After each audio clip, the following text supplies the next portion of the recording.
Hello guys! Kumusta kayong lahat dyan? It's DADDYWIL here again. Welcome to my DADDYWIL lifestyle vlog. Today, pag-usapan natin o ipakita ko sa inyo paano ako magluto ng BRAZO de Mercedes. No, hindi siya typical na BRAZO de Mercedes na using only the yema. Pero kung bago ka sa aking channel, please support my channel by share, likes, and leave the comments down below kung mayroon kayong gustong i-discuss natin for my next coming videos. Bago ka sa aking channel, please subscribe my channel and don't forget to click the notification bell para ma-updated ka sa aking mga videos na i-upload every week. Okay guys, samahan niyo ako ngayon. Magluto tayo ng BRAZO de Mercedes with chocolate syrup and peanuts.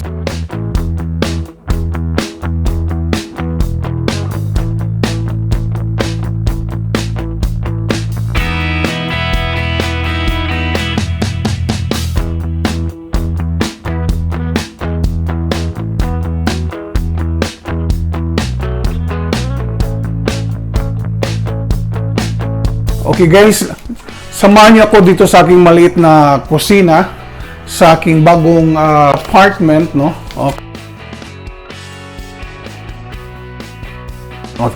Today medyo makulimlim sa labas, hindi maganda ang forecast, no? So magluluto tayo ng BRAZO de Mercedes with chocolate syrup and nuts, no?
Ngayon ko lang to siya ginawa guys, so hopefully successful.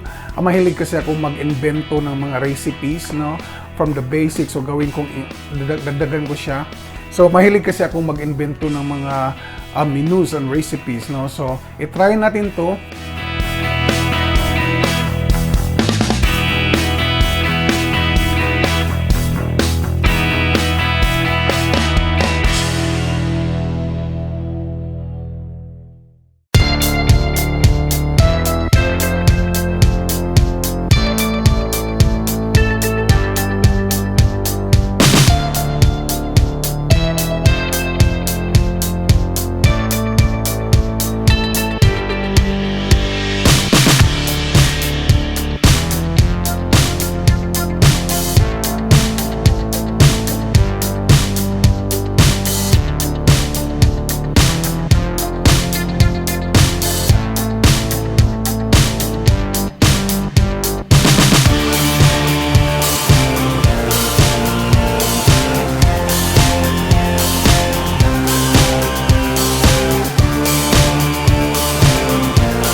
everyone, sana nagustuhan niyo yung video today. Gustuhan niyo yung recipe ko today, Brazo de Mercedes with chocolate syrup and peanuts. But before we end this video, guys, I just want to say thank you to all my new subscribers this week.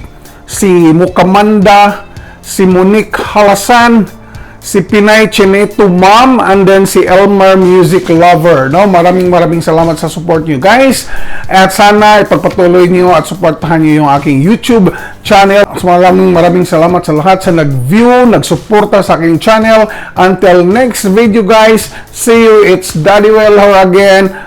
Bye for now. Bye!